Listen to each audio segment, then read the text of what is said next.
不及蓝忘机反应，就见蓝景怡带着一群师矿弟走了进来。见到两人这次旷世顿时都愣了一愣，然后蓝景怡便冲了过来，脸上难掩惊慌，道：“寒光君，魏前辈，魏前辈您怎么了？”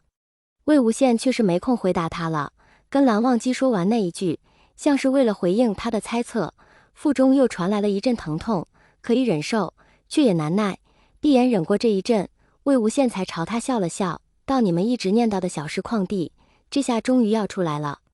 蓝忘机急忙将魏无羡带回了净室，让人去换了医师过来，然后将魏无羡抱去了榻上。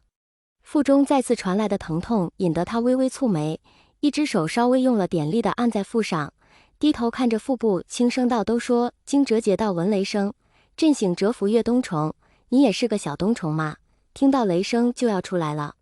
蓝家的医师检况查过后，便说是真的要生了，然后这一折腾便一直折腾到了第二日黎明。魏无羡腹中向来都乖旷巧安静的孩子，却还是磨磨蹭蹭不肯出来。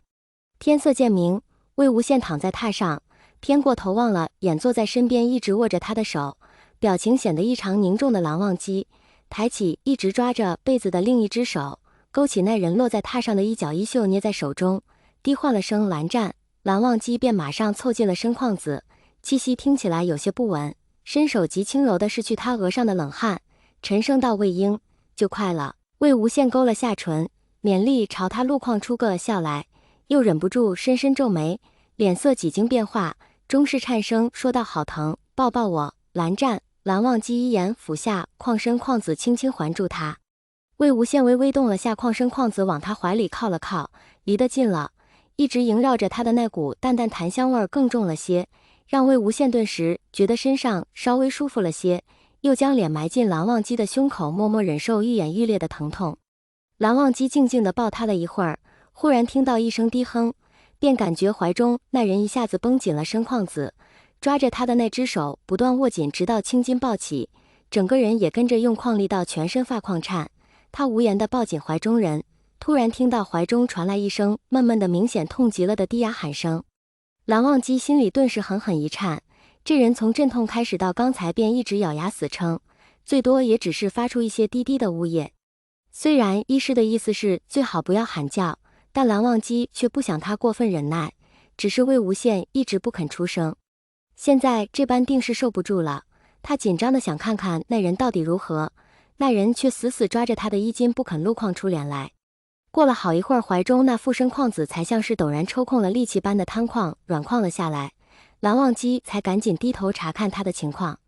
魏无羡满脸的冷汗，看去整个人都是懵的，靠在蓝忘机怀里低喘了好半天，才稍微缓过劲儿来，半睁着眼道：“蓝湛，他好像要出来了。”蓝忘机转头看了一眼，低头用嘴唇轻轻碰了碰自家道里的额头，只觉得眼睛酸涩，在开口时声音都不自觉发了颤：“魏婴，再坚持一下。”门外的院子里的小辈们从傍晚等夜中，又从夜中等到黎明拂晓，害怕、紧张、担忧，急切各种情绪都尝了个遍，愣是没等到小师旷弟出声。眼看极远的天边微微泛起了白光，蓝景怡焦躁地看了眼紧闭的房门，整张脸都写满了担忧：“怎么还不好啊？怎么还生不出来？魏前辈不会有事吧？”一位家中有幼弟的少年听他问了一个晚上，终于忍不住说道：“你别催了，哪有那么容易的事？我记得阿娘生我小弟的时候，可是用了很长很长的时间才好呢。我阿娘生我妹妹的时候，前前后后疼了一天一夜才把我妹妹生出来。”又有另一个蓝家的小辈说道。蓝景怡听了，顿时瞪大了眼睛：“要这么久？我看魏前辈好像很疼的样子，这样真的不会疼死人吗？”“你胡说什么呢？”“别胡说，你别乱说话。”“